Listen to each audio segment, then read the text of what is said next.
Good evening and welcome again dito sa ating Youth Connect. Palakpakan! Ayan, lagi ba tayong excited pag Friday? Kasi 'di ba, yung karamihan sa atin galing sa school o kaya galing sa work, parang ito na lang din yung kasiyahan natin eh. Bilang youth or bilang kabataan na nagagather tayo at least once a week together with other kabataan. Nag-e-enjoy and nakikipag-fellowship sa bawat isa at nakikipag-bonding sa ating mga games. Also, welcome again sa ating mga online viewers sa ating Facebook dyan na patuloy na nanonood.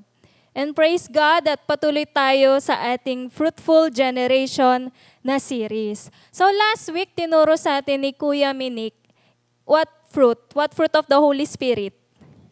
Gentleness. Ayan. Let's say nagdaan na last Friday yun, di ba? So isang linggo na yung dumaan. Sino naramdaman niya na gentle na siya? Naging gentle na ba tayo? Natutunan na ba natin? Hindi pa raw. Gentle na ba tayo magsalita? Ayan. Gentle na ba tayo kumilos? Ayan. Sino dito nakakaalala ng mga points or mga scripture from our last topic, gentleness? Maganda kasi yun na at least may nagte-take note tayo, di ba? At least nare-remember natin, inaalala natin para nare-retain sa utak natin. At pag ayan na yung challenge na challenge yung gentleness mo, maaalala mo, ay, dapat pala hindi ako ganito. Sige nga, sinong may mga notes dyan na pwedeng magsabi or makapagbigay ng mga bagay na natutunan niya from our last Friday's topic, which is the gentleness.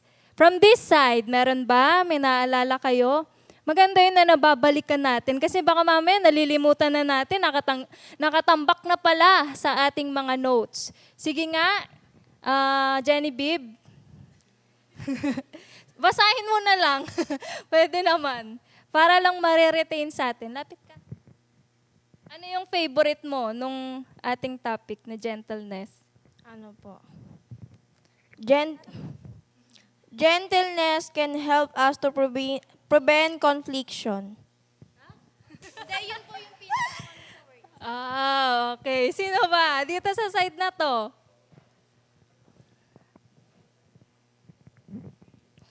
O, Mira. Pag alam niyo yon, pag minsan pagka sumasangga yung mga mata niyo, siya yung nakita ko. Sige, Mira. Gentleness can help us avoid conflicts and help us attract and persuade people. And as God's chosen people, we are commanded to be gentle because He Himself is a gentle God.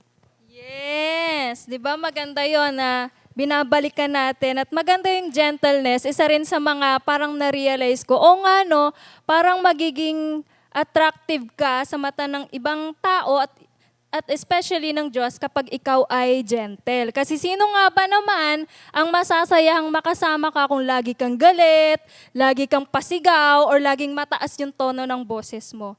Kaya yan, alam ko maraming kabataan ang natututo dito sa Youth Connect at maganda yan na ina-apply natin yung mga natututunan natin. Especially ngayon sa ating series, Fruitful Generation. At again, ang ating ating key verse is Galatians 5:22 to 23. Basahin ulit natin. But the fruit of the Spirit is love. What's next?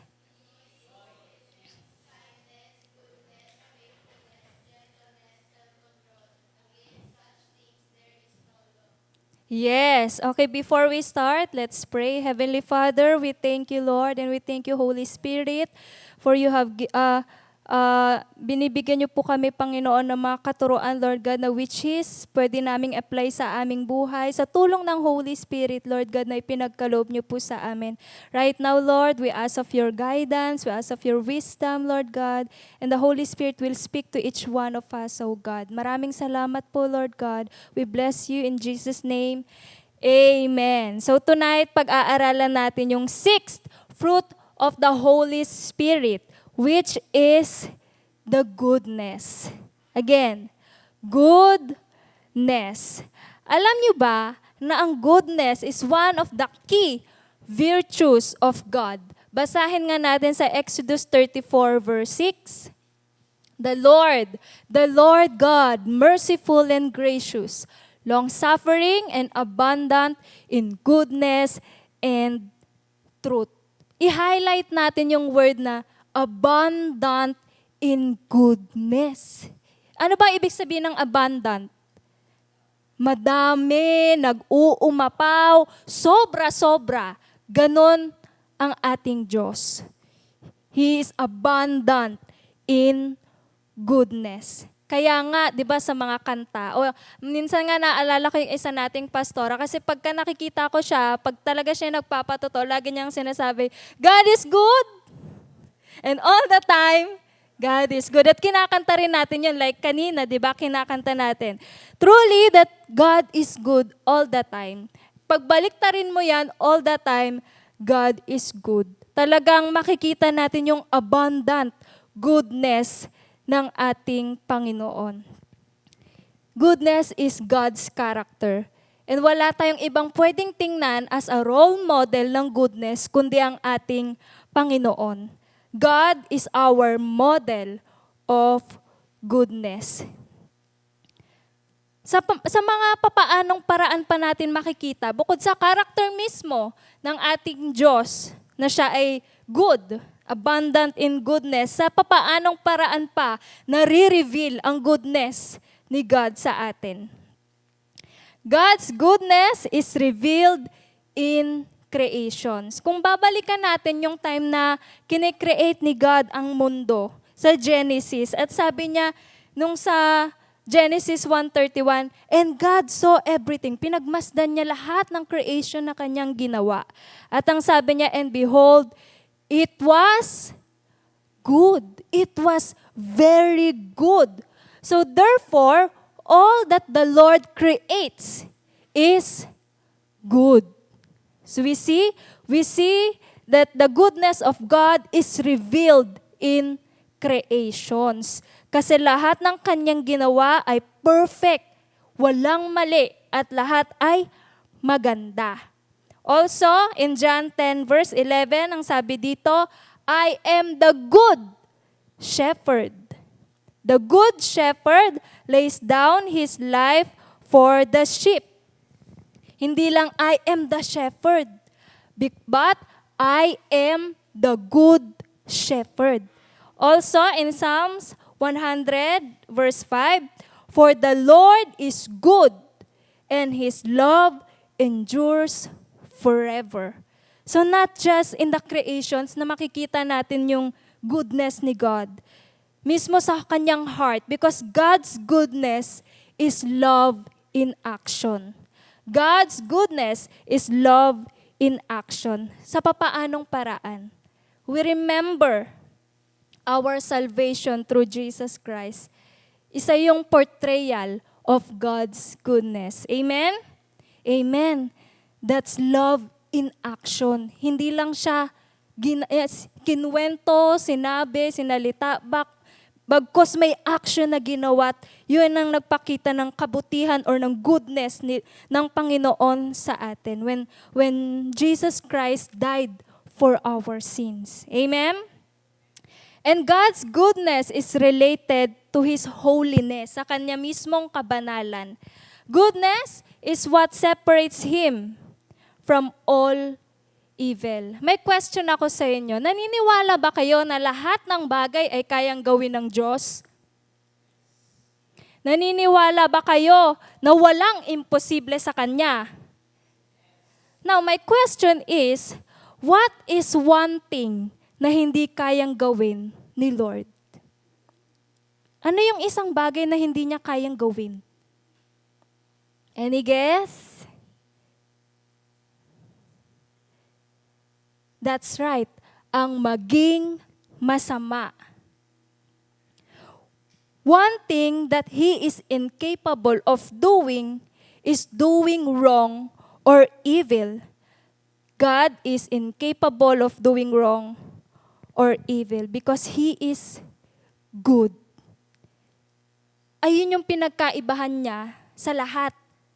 Sa iba, because He is good. At lahat ng kanyang ginawa, ang character niya, lahat ng yon ay good and perfect. And alam niyo ba, that is what God desires to impart to our lives too, na magkaroon tayo ng ganitong klase ng goodness. Okay? However, being good or doing good is man's greatest struggle. Kaya nga, di ba, may mga nagsasabi na gusto ko namang bumait. Kasi hindi ako mabait-bait, nahihirapan akong bumait. Gusto kong bumait, pero, yes, gusto kong bumait, pero hindi ko magawa. Na-realize rin yun ni Apostle Paul. Kaya nga sabi niya sa Romans 7:18-19, no? Basahin natin.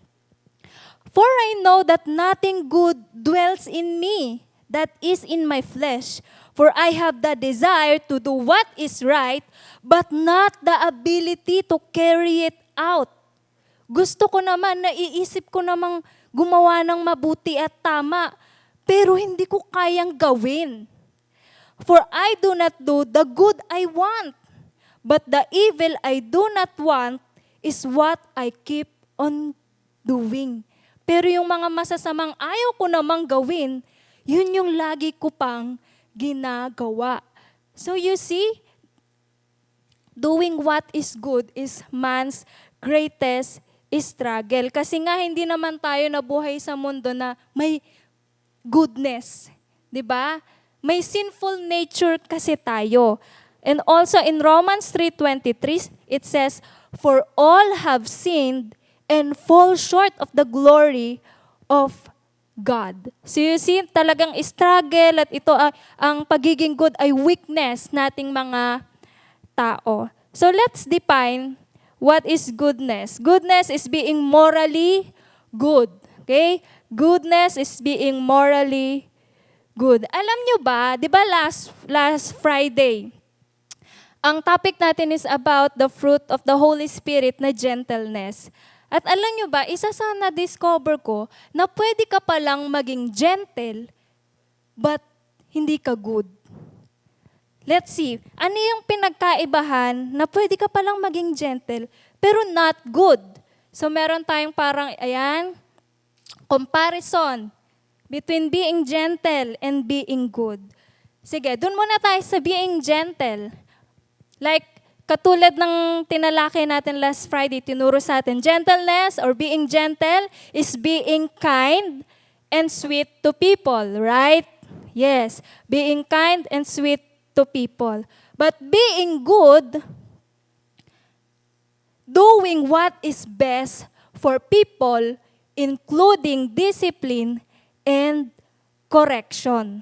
Halimbawa, meron kang friend, kino-comfort mo siya. Umiiyak kasi siya. Okay? Umiiyak kasi siya kasi may nagawa siya. Like for example, masama. May nagawa siyang masama. At ikaw, syempre, bilang kaibigan, kino-comfort mo siya. You are being kind to him or to her. Kino-comfort mo siya. But on the other hand, ang being good, kailangan mo ring iparealize sa kanya na mali talaga yung ginawa mo. Nagigets nyo? Okay? Kasi pwede mo lang siya i-comfort eh. Kasi hindi mo pwedeng sabihin yung mga bagay na nakakasakit sa kanya. Kasi kaibigan niyo siya and you just want to be gentle with that person. Kaya sometimes yun yung struggle natin eh. Gusto ko sana sabihin sa kanya na ganito eh. Na iparealize sa kanya yung mali niya, yung fault niya. Kaso, baka masaktan siya. Ayoko nga siyang masaktan. Love ko siya, kaibigan ko siya. Okay? So you can be gentle, pero nag-i-struggle kang maging good. Okay? Because good is doing what is best for people, including kahit pa yan discipline or kaya correction. Another one, sa being gentle, being forgiving to your enemy. That's gentleness. Okay? Na papatawarin mo yung enemy mo sa kanyang kasalanan. On the other hand, being good is not tolerating the evil in your enemy. I remember merong isang artista na pangalan niya ay si Miss Cherry Pie Picache. Kilala niyo ba siya? At alam niyo rin ba yung kwento ng kanyang mama ay na-murder ng kanilang houseboy? At ang magandang part doon ay nagawa pang patawarin ni Miss Cherry Pie Picache yung murderer ng kanyang mama. To the point na binisita niya pa sa presinto, ay sa kulungan. Niyakap niya pa at pinasalubungan niya pa ng tinapay. Okay, that's gentleness. That's being kind and sweet to the person even mismo, di ba? Parang hirap nun. Di ba dapat sasaktan mo rin siya, ilalabas mo yung galit mo kasi pinatay niya yung nanay mo. Pero siya, natutunan niya pa rin, pinili niya pa rin ang magpatawad. Pero ganun pa man, pinatawad niya yung murderer ng mama niya, pero hindi niya pa rin inatras yung kaso. Dahil ayaw niyang itolerate yung ginawa ng tao. That is goodness. You are not tolerating the wrongdoings of other people. Kasi sabi doon, nakita ko yung parang documentary, ginawa niya raw yun para makita niya, ma-realize nung tao na may reformation, may pagbabago, na kailangan niyang harapin yung consequence na kanyang ginawa. And last, saying nice things, yes, being gentle, and choosing the right way. So you see, it's easy to be gentle, but it's not that easy to be good. Bakit? Kasi yung gentleness, pwede siyang action lang eh. 'Di ba? Action or sa salita. Pero yung goodness, may mas malalim pa doon eh. Goodness is an attitude of the heart. At sabi sa Bible, in the Bible, when a person is called good, it means they are morally good. Morally good. Ano bang ibig sabihin pag may ganito ka? Morally good. Ibig sabihin, meron kang excellent character. At meron kang virtues and holy character in deed and in thought. Okay? Goodness, ano pa? Goodness is an attitude of the heart toward God and people. Ito yung uprightness or katuwiran ng iyong puso. Kaya wag niyong iisipin na pag goodness, it's just all about good works. Yan. Kasi yun yung madalas akala natin pagka good tayo. Yun, good works, doing good things. Goodness is more than that.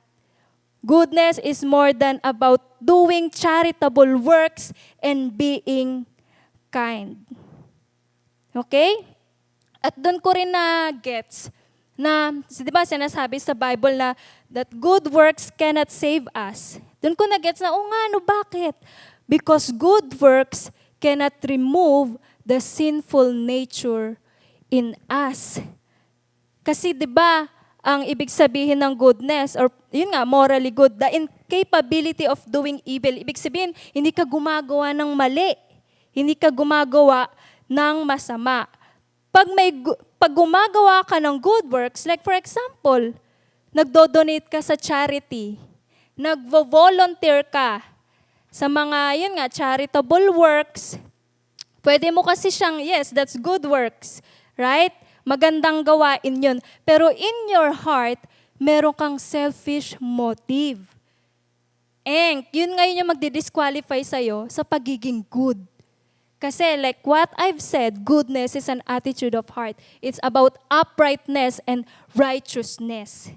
Kaya pala sinasabi sa Bible that good works cannot save us.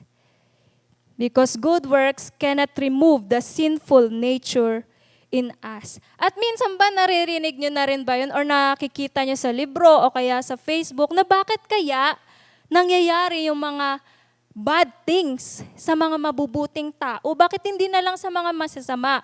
Yun bang, why do bad things happen to good people?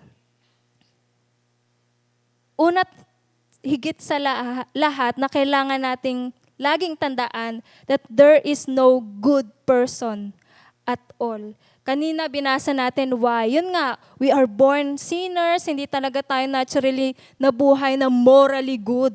'Di ba? We are all sinners. And I believe bad situations or bad things man yan, yun ay mga blessings in disguise ng Panginoon para sa atin to make us good. To discipline us, to correct us, eventually to make us good. Amen? Naniniwala ba kayo doon? Because it's the gentleness of God that embraces us, but it's the goodness of God that changes us. It's the goodness of God that purifies us. Amen? Kasi si God, He is incapable of doing evil at ayaw niya ng evilness or sin. But the goodness of God purifies us. Diba? Sige, tingnan mo, salaminin mo yung sarili mo. Tingnan mo kung sino ka noon sa ngayon. It's the goodness of God that changed you. Amen? Sino dito na hindi niya pa man nasasabi na sobrang ibang-iba na ako noon. Pero ano yung maganda doon? Malayo ka na sa kung sino ka noon. Malayo ka pa, pero malayo ka na sa kung sino ka noon. Amen ba? Sino dito nakita niya na sa kabutihan lang talaga ni Lord na nabago ako? Kala ko kasi hindi na magbabago eh. Tama ba? Pero praise God. Kasi sa mga testimony ng tao na nakapaligid sa atin, ay naku, si Arlo, kilala ko yun dati. Pero ngayon ganito na siya. Diba? Ay naku, ganito si Sarah dati, pero ngayon ganito na siya. So nakita nyo, it's the goodness of God that changed us. Amen? Amen. A good person, ano pa yung mga indication that a person is good? A good person has an excellent character. Okay? And being holy, virtuous, through words and action. Wow, ito palang ibig sabihin ng pagiging isang good person. 'Di ba? Ngayon, ang challenge sa atin, paano natin ngayon maa-attain ito? Paano tayo magkakaroon ng ganyan? Excellent character and holiness and virtues. Pagiging virtuous through our words and action. How to be good? How do we develop this wonderful fruit of the Holy Spirit, goodness in our lives? I'm gonna share to you 3 points. Okay? Number 1, strengthen your personal relationship with God. Because a good person is one in whom righteousness flows from inward devotion and love toward God. Okay? Strengthen natin, establish natin yung personal relationship with God. Para yung kung anong goodness ang meron kay Lord na i-impart din sa atin through our personal relationship with God. Kung naneneglect natin yung personal relationship natin kay God, kanino tayo nakikipag-relationship? Sa mundo, sa bad company, sa bad friends. Ano yung nai-impart nila sa atin? Bad things, bad influence. But when we learn to establish our personal relationship with God, yung righteousness, yung goodness ni Lord ay magfo-flow sa atin. Mai-impartan tayo ng goodness ni Lord. Amen? At ito, tanungin natin yung mga bagay na ito sa ating sarili. Pag tayo gumagawa ng goodness or kabutihan, what is the very motive of your heart? Is it really to please God or only to please people? Bakit ba tayo gumagawa ng kabutihan? Just to please other people? Is it really to please God or nagiging parang people pleaser tayo? A good man does what is right, even hindi nag-a-agree ang karamihan. That is goodness. We are being good in that area na alam natin ito talaga yung tamang sabihin, tamang gawin, kahit pa hindi ito pinapaniwalaan or hindi agree ang karamihan. We know what is the right thing to do. Doing good out of a good heart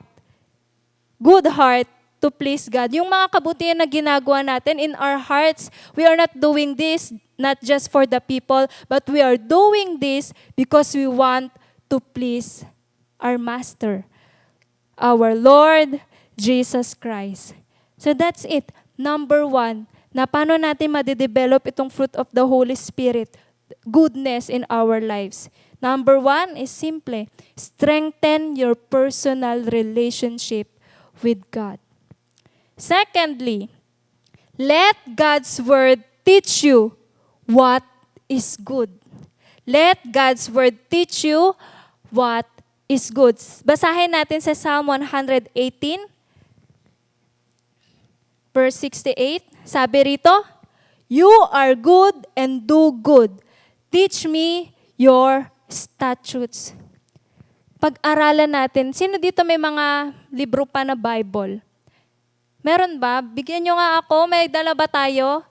Physical Bible. Or kadalasan nasa mga phones na natin or gadgets, di ba? Ayan, maganda yung Bible niya, oh. Patingin. Ayan, Youth Bible. Naalala ko to, maganda to. Parang ito rin yung una kong Bible. Sino pa dito? May mga Bible. Sino parang mas bet niya na yun sa iPad o kaya sa cellphone? Noon kasi nung hindi pa uso yung mga cellphone, iPad, talaga dito. Hanapin mo isa-isa. Pero pag sa cellphone, di ba, mabilis na lang ngayon. Ikiklik-click mo na lang ng ganun. Thank you, ah.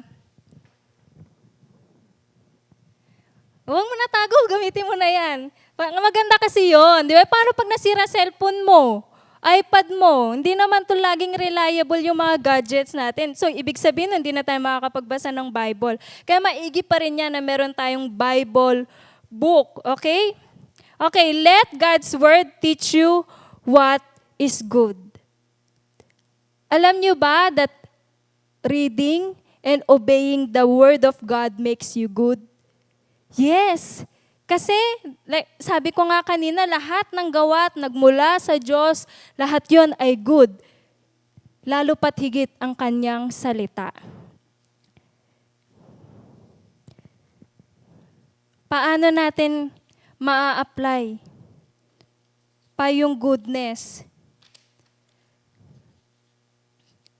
Pag tayo ay nagbabasa ng Bible, we should obey it. Because obeying the commandment of God is goodness.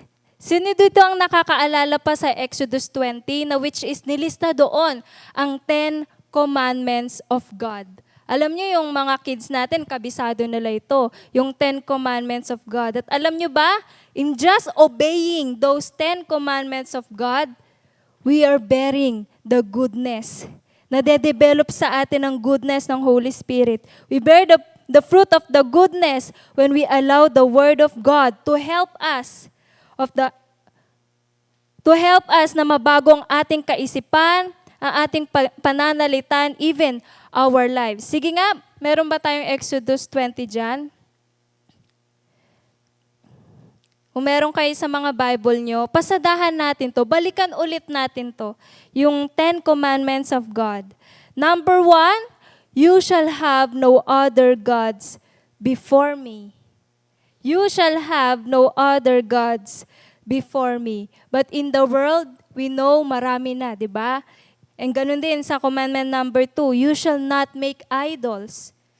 Ang idols natin ngayon, hindi na parang ibang Diyos-Diyosan na statue. Miski tao, miski bagay, ay ina-idolize na. Okay? Number 3, you shall not take the name of the Lord your God in vain. Marami na rin ngayon ng disrespectful sa pangalan ng ating Diyos. Number 4, remember the Sabbath day to keep it holy.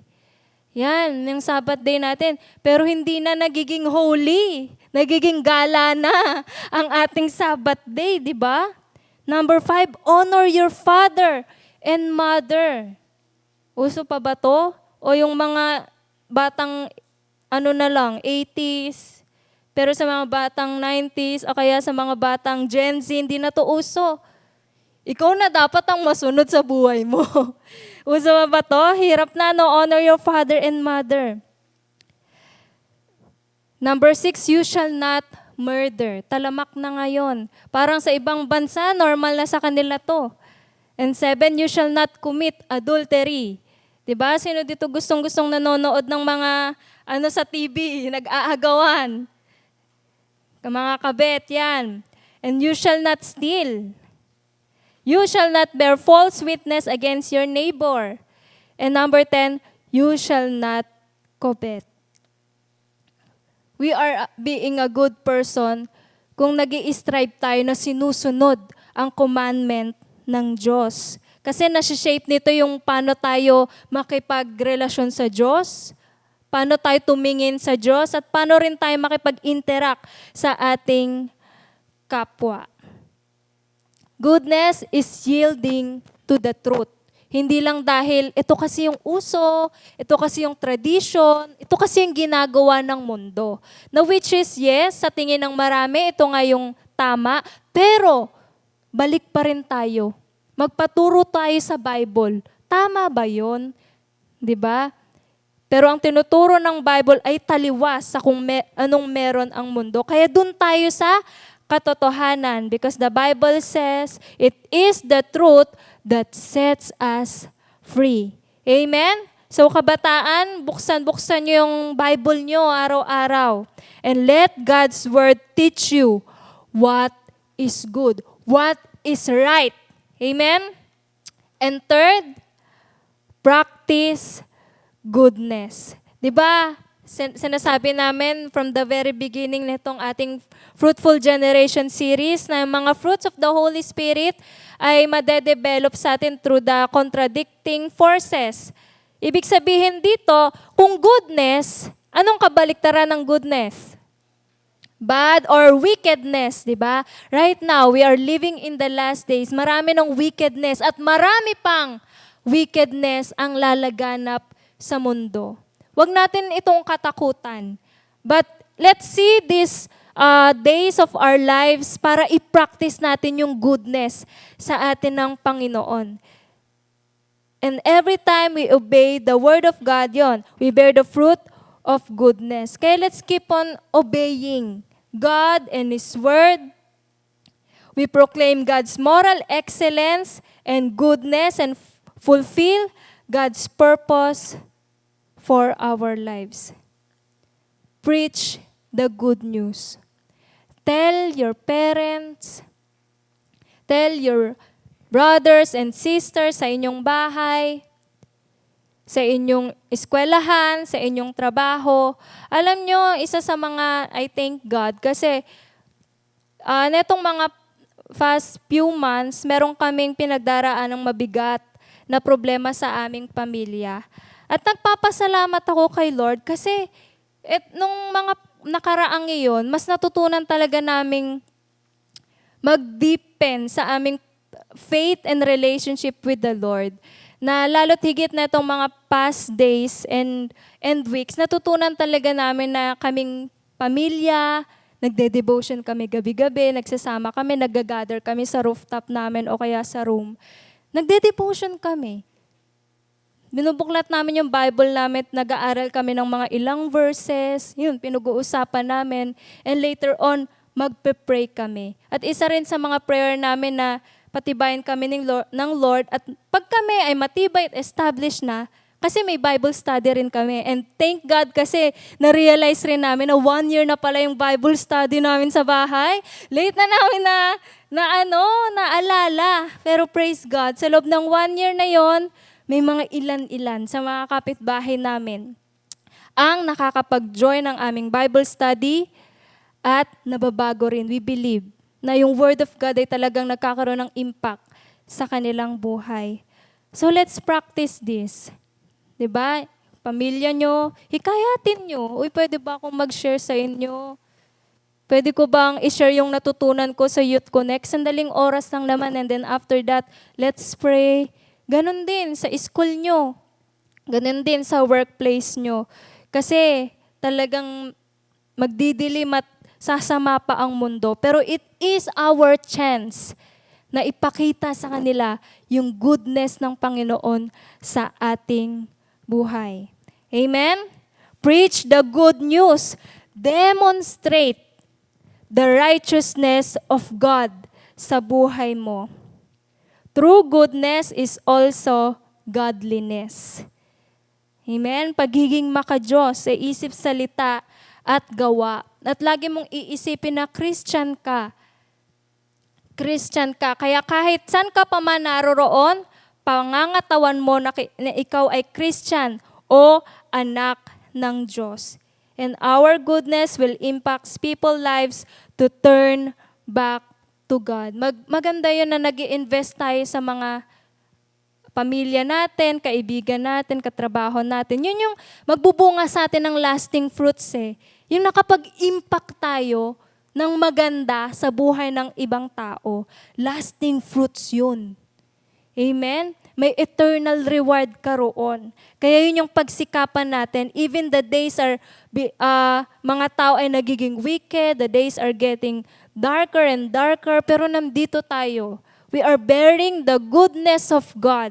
At inihahanda natin ang ating sarili na i-share din itong goodness na meron tayo sa ating buhay. And may our lives be a reflection of God's goodness. Sabihin mo ngayon sa katabi mo, may your lives be a reflection of God's goodness. So, for our conclusion, naalala nyo ba nung bata kayo, pag meron kayong ginagawang good thing sa mama at papa nyo, laging sinasabi, good boy, good girl. Miski sa mga pets natin, di ba? Uy, good boy, good girl. Ngayong malalaki na tayo. Yan. Mga kabataan, young people, young adult, good boys and good girls pa ba tayo? Yan. Now, as a child of God, bilang isa namang Christian at anak ng Diyos, pag si Lord ay nagbigay sa atin ng reviews o kaya nirate tayo sa ating goodness, makakakuha kaya tayo ng 5 stars or ng mataas na grade pag nirate na ni Lord yung goodness ng mga taga Mega Harvest Youth Connect. Yan. Makakakuha kaya tayo ng mataas na marka o kaya ng maraming stars. You know, sabi sa Bible, God is looking for goodness sa kanyang mga anak. Of course, hindi niya to hahanapin sa mga hindi niya anak, di ba? Sa mga unbeliever. No, hahanapin niya to sa kanyang mga anak. God is looking for this fruit in our lives. Basahin natin yung Matthew 25 verse 21. Ang sabi niya dito, well done, good and faithful servant. Hindi lang faithful servant, but a good and faithful servant. So ready na ba tayong maging good and faithful servant? Yan. Pagsikapan natin ito, let's do yung 3 things na pwede natin gawin, and let's ask the Holy Spirit that each day, tulungan tayo ng Holy Spirit na i-practice ang goodness. Gawin itong, sige nga, balikan natin, i-review natin. Number 1, strengthen your personal relationship with God. And secondly, let God's Word teach you what is good. And third, practice goodness. Let's all stand and pray.